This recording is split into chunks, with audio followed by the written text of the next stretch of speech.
성도 여러분, 오늘도 주님과 함께 복된 하루 되시기 바랍니다.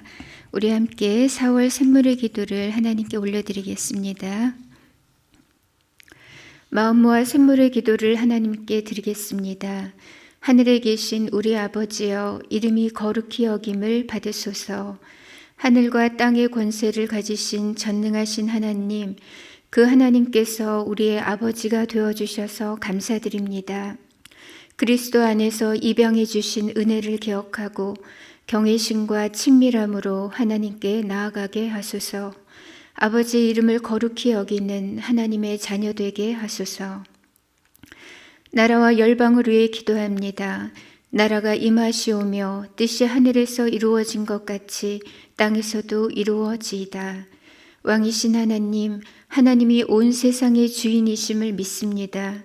이 나라의 위정자들이 하나님을 두려워하게 하시고 이 땅에 주님의 공의가 이루어지게 하소서. 우크라이나 백성을 긍휼히 여겨주시고 그 땅에 주님의 평화를 허락해 주소서. 수고하는 선교사들을 기억하여 주시고 각 선교지 가운데 주님의 뜻이 이루어지게 하소서. 목장을 위해 기도합니다. 오늘 우리에게 일용할 양식을 주시옵고 우리가 우리에게 죄 지은 자를 사하여 준 것 같이 우리 죄를 사하여 주옵소서. 우리의 필요를 아시는 하나님, 일용할 양식을 공급하시는 하나님을 신뢰하고 주신 물질을 어려운 지체들과 나눌 수 있는 넉넉한 마음을 허락해 주소서. 주님께서 우리를 용서하여 주신 은혜를 기억하고 서로의 부족함을 용납하는 따뜻한 교회, 따뜻한 목장 되게 하소서. 다음 세대와 청년들을 위해 기도합니다. 우리를 시험에 들게 하지 마시옵고 다만 악에서 구하시옵소서. 우리의 영혼을 지키시는 하나님, 우리의 자녀들이 하나님 품 안에서 잘 자라기를 원합니다. 샘물 플래싱을 통하여 하나님을 예배하는 자녀들 되게 하시고 바른 성경적 가치관으로 세상의 유혹을 이기는 강한 자녀들 되게 하소서. 청년들의 취업과 결혼의 문을 열어주시고 오직 하나님만 섬기는 거룩한 주의 백성들이 되게 하소서. 교회를 위해 기도합니다.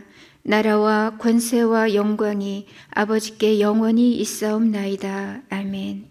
찬양 받으시기에 합당하신 하나님, 존귀한 자녀답게 매일 아버지를 찬양하는 예배자가 되기를 원합니다.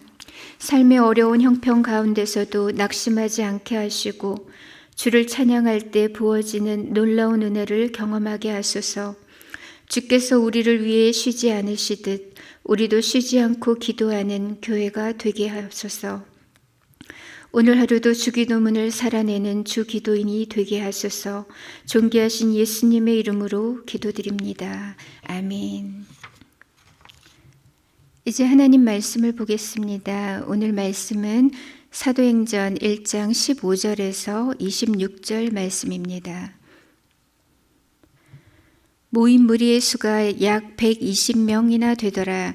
그때 베드로가 그 형제들 가운데 일어서서 이르되, 형제들아, 성령이 다윗의 입을 통하여 예수 잡는 자들의 길잡이가 된 유다를 가리켜 미리 말씀하신 성경이 응하였으니 마땅하도다. 이 사람은 본래 우리 수 가운데 참여하여 이 직무의 한 부분을 맡았던 자라. 이 사람이 불의의 삭스로 밭을 사고 후에 몸이 곤두박질하여 배가 터져 창자가 다 흘러나온지라. 이 일이 예루살렘에 사는 모든 사람에게 알려져 그들의 말로는 그 밭을 아겔다마라 하니 이는 피밭이라는 뜻이라. 시편에 기록하였으되 그의 거처를 황폐하게 하시며 거기 거하는 자가 없게 하소서 하였고 또 일렀으되 그의 직분을 타인이 취하게 하소서 하였도다. 이러함으로 요한의 세례로부터 우리 가운데서 올려져 가신 날까지 주 예수께서 우리 가운데 출입하실 때에 항상 우리와 함께 다니던 사람 중에 하나를 세워 우리와 더불어 예수께서 부활하심을 증언할 사람이 되게 하여야 하리라 하거늘, 그들이 두 사람을 내세우니 하나는 바사바라고도 하고 별명은 유스도라고 하는 요셉이요 하나는 마띠아라. 그들이 기도하여 이르되 뭇사람의 마음을 아시는 주여, 이 두 사람 중에 누가 주님께 택하신 바 되어 봉사와 및 사도의 직무를 대신할 자인지를 보이시옵소서. 유다는 이 직무를 버리고 제 곳으로 갔나이다 하고 제비 뽑아 mat디아를 얻으니 그가 11 사도의 수에 들어가니라. 아멘. 오늘 말씀은 하나님의 뜻 어떻게 분별해야 할까입니다. 그리스도인은 나의 뜻이 아니라 하나님의 뜻을 따라 사는 자입니다. 그러므로 그리스도인에게 있어서 하나님의 뜻을 분별한다는 것은 너무나 실제적이면서도 중요한 일이죠. 우리는 매 순간 수많은 선택의 기로에 서게 되고 또 무엇이 하나님 앞에서 늘 최선인가를 고민하며 살아갑니다. 그렇기 때문에 우리가 하나님의 뜻을 올바로 분별할 수 있는 그 기준을 반드시 알아야만 하는 거죠. 오늘 본문에는 유다의 배반과 그의 죽음으로 인해서 12사도의 자리에 결혼이 하나 생겼습니다. 그러자 베드로와 교회는 이 문제를 향한 하나님의 뜻을 분별해내고 mat디아를 사도로 복을 선출하게 됩니다. 그렇다면 베드로와 120여 명의 성도들은 어떻게 하나님의 뜻을 분별할 수 있었을까요? 오늘 본문을 통해 함께 살펴보도록 하겠습니다. 하나님의 뜻을 분별하는 그 첫 번째 기준은 성경 말씀입니다. 16절 말씀을 보시면 베드로가 일어나 이렇게 말합니다. 형제들아, 성령이 다윗의 입을 통하여 예수 잡는 자들의 길잡이가 된 유다를 가리켜 미리 말씀하신 성경이 응하였으니 마땅하도다. 가룟 유다는 원래 예수님의 12제자 중 한 명이었죠. 그는 동괴를 맡은 자였지만 횡령한 전적이 있었고 또 마리아가 정성껏 그녀의 옥합을 깨뜨려 예수님께 부어드렸을 때 유다는 그녀의 행위를 비난하면서 왜 낭비하느냐고 정죄했었습니다. 하지만 예수님은 오히려 그녀를 칭찬하시면서 그녀가 당신의 장사를 위해 준비한 것이라고 말씀하셨죠. 이런 면모를 볼 때 유다는 예수님을 사랑하지 않았던 배금주의자였습니다. 그는 예수님의 제자였고 또 공동체 안에 중요한 임무도 맡고 있었지만 거듭나지 못한 자였고 정치적인 메시아를 꿈꿨던 자였죠. 결국 사탄이 그의 마음에 들어갔을 때 그는 자신의 스승을 팔아 넘겨버립니다. 대제사장의 무리에게 은 30을 받고 배반의 키스로 예수님을 넘겨주었습니다. 그렇게 예수님이 잡혀가신 뒤에 유다는 심한 후회와 자책을 하게 되죠. 그는 다시 대제사장들과 장로들을 찾아가서 그 돈을 돌려주면서 내가 죄 없는 피를 팔아 넘겼다고 죄를 지었다고 말을 합니다. 하지만 그들은 그건 너의 책임이지 이제 우리랑 더 이상 상관없는 일이다 이렇게 반응을 하죠. 이 유다는 후회했지만 참된 회개에는 이르지 못하고 은 30을 성전에 내던지고는 나가서 스스로 목매어 자살하게 됩니다.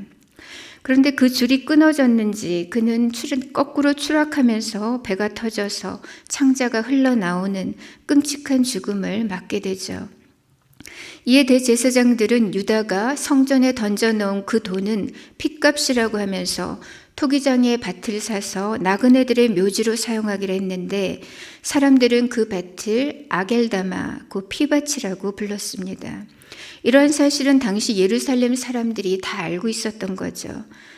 물론 제자들을 비롯한 여러 성도들에게도 이 사건은 너무나 충격적이었고 깊은 상처가 되었을 겁니다. 그들은 왜 이런 일이 일어났는지, 어떻게 이런 끔찍한 일이 있을 수 있는지 너무나 혼돈스러웠을 거예요. 그런데 기도 중에 베드로가 일어나더니 갑자기 이 무거운 주제를 언급하기 시작합니다. 20절이죠. 시편에 기록하였으되 그의 거처를 황폐하게 하시며 거기 거하는 자가 없게 하소서 하였고 또 일렀으되 그의 직분을 타인이 취하게 하소서 하였도다. 베드로는 지금 유다의 일을 하나님의 말씀으로 해석해주고 있습니다. 시편 말씀 두 곳을 인용하고 있는데요. 그 한 곳은 시편 69편 25절로 그들의 거처가 황폐하게 하시며 그들의 장막에 사는 자가 없게 하소서라는 말씀이었습니다. 그리고 또 한 곳은 시편 109편 8절 말씀을 인용했는데 그의 직분을 타인이 빼앗게 하시며 라는 말씀이었어요. 그러니 사실상 유다의 이 사건은 구약 성경에 이미 예언되어 있던 내용이라는 거죠. 그들의 거처가 황폐하게 하시며 거기 거하는 자가 없게 하소서라는 말씀은 그 땅이 묘지가 되어버리면서 이제 성취가 되는데 아직 미완의 말씀이 있습니다. 그것이 뭐냐면 바로 그의 직분을 타인이 취하게 하소서. 이 말씀은 아직 이루어지지가 않은 거죠. 이것을 베드로가 기도 중에 깨닫게 되고 그 예언의 말씀들이 모두 다 이루어져야 할 것을 지금 믿음의 공동체에게 알리고 있는 겁니다. 나중에 그 사도행전 12장에 가면 야고보 사도가 순교하게 되고 그 이후로 또 많은 사도들이 순교하게 되지만 그때는 따로 사도직의 보궐선출이 없었습니다. 지금 유다 대신 이 한 자리만 사도직 보궐선출을 하고 있는 거죠. 이것은 예언된 하나님의 말씀을 응하게 하기 위함인 겁니다.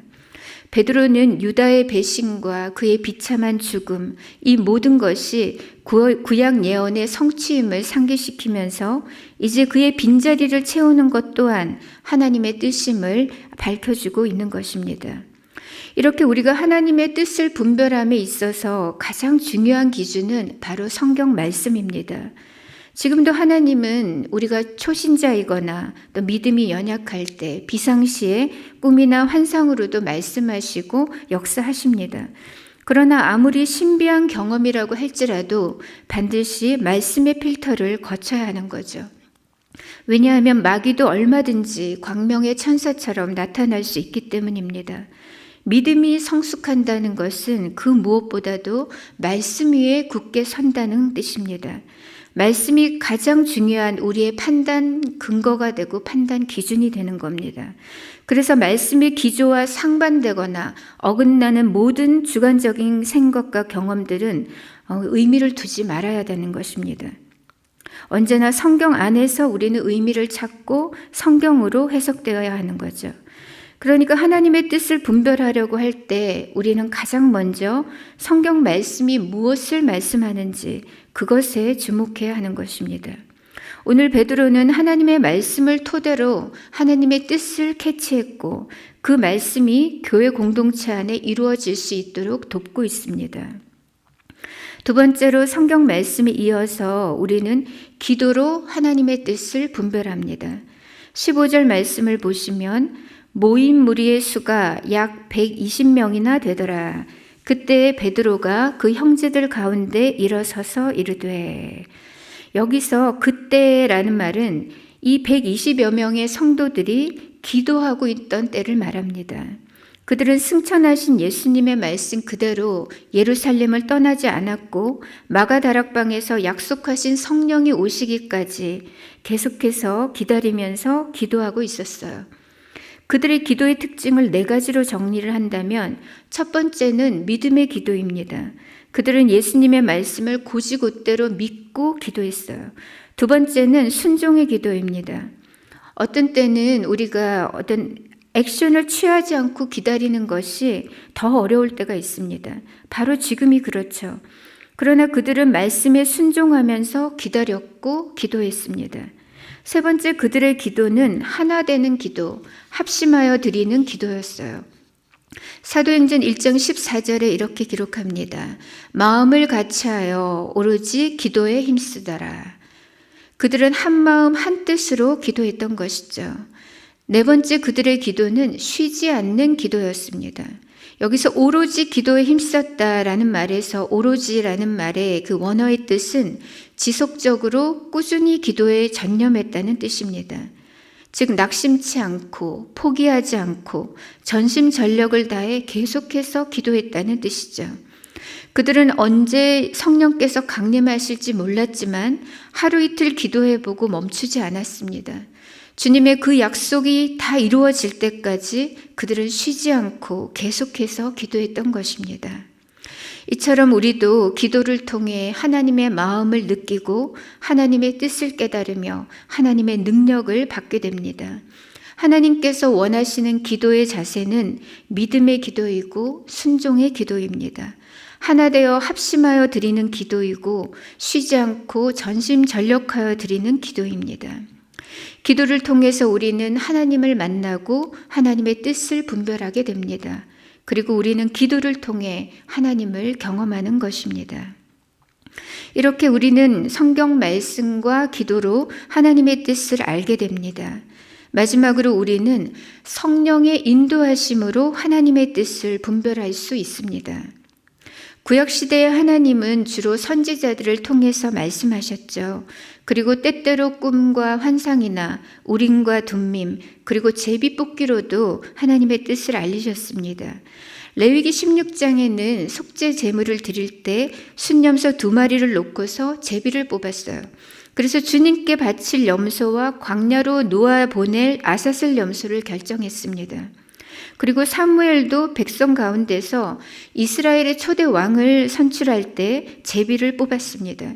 그때 하나님은 베냐민 지파의 기스의 아들 사울이 뽑히도록 하셨죠. 그리고 오늘 본문에도 제비를 뽑아 사도를 선출하고 있습니다.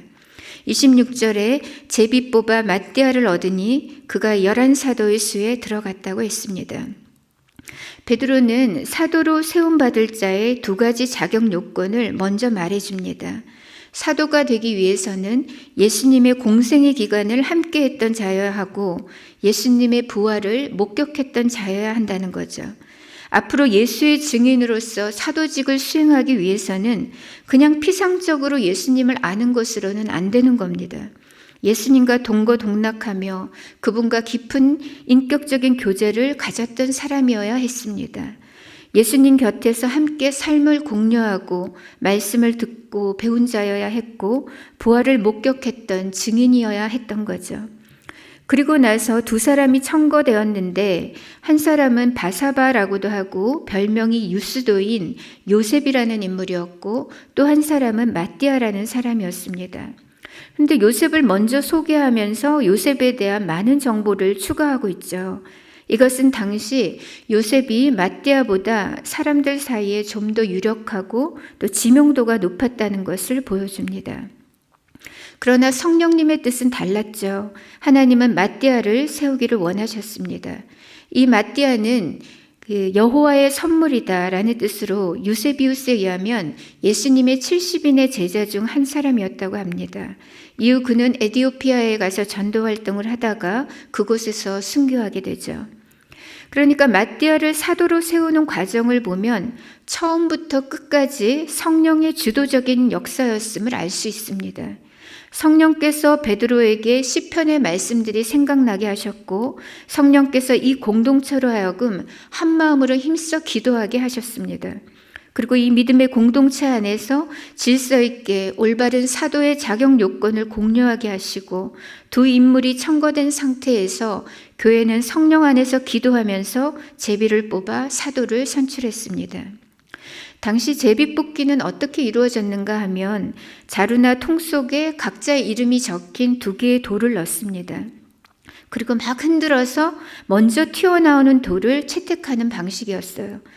방법은 제비 뽑기였지만 그들은 기도하면서 성령의 인도하심을 구했던 것입니다.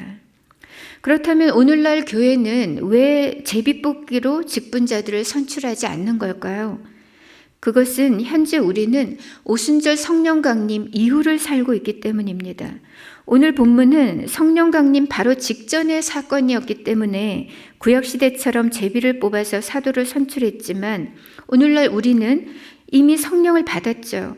성령께서 이미 우리 안에 내주하고 계시기 때문에 우리는 굳이 제비를 뽑지 않아도 얼마든지 성령의 인도하신 가운데 하나님의 말씀과 기도를 통해서 하나님의 뜻을 분별할 수가 있는 겁니다. 성령님은 지금 우리 곁에서 또 우리 안에서 역사하고 계십니다. 그분은 제3위 하나님이시자 말씀의 영이시고 예수 그리스도의 영이십니다. 진리의 영, 기도의 영이시죠. 성령님은 우리로 하여금 하나님의 말씀이 생각나게 하시고 깨닫게 하십니다. 그리고 말씀대로 순종하기를 결단하게 하시고 말씀대로 살 수 있는 분별력과 지혜와 능력을 부어주십니다. 이제 말씀을 정리하겠습니다. 우리는 어떻게 하나님의 뜻을 분별할 수 있을까요? 우리는 말씀과 기도와 성령의 인도하심 속에 하나님의 기뻐하시는 뜻을 알 수 있습니다. 성령님은 오늘도 교회 지도자와 교회 공동체 가운데 역사하셔서 질서 있게 하나님의 일을 이루어 가십니다. 불확실한 시대 또 혼미한 이 땅을 살아가는 우리는 언제나 말씀과 기도로 깨어 있어야 하고 성령의 인도하신 가운데 성령의 사람으로 살아가야 할 것입니다. 모쪼록 샘통 300일을 통해 말씀으로 더욱 강해지고 사남사밤을 통해서 한마음으로 기도하며 성령의 인도하신 가운데 승리의 삶을 살아가는 저와 여러분 되시기를 축복합니다. 이 시간 함께 기도하실 때 먼저 온 교회가 샘통 300일을 통해 말씀으로 견고하게 무장하게 하소서 이렇게 기도하겠습니다. 두 번째로 사남사밤을 통해 깊은 기도의 세계를 경험하게 하시고 합심하여 기도에 전심전력하는 샘물교회가 되게 하소서 기도하고요. 마지막으로 우리의 모든 삶이 오늘도 성령의 조명과 인도하심 속에 주님을 영화롭게 하는 삶이 되게 하소서 이렇게 기도하고 각자의 기도 제목으로 하나님 앞에 나아가도록 하겠습니다. 함께 기도하겠습니다.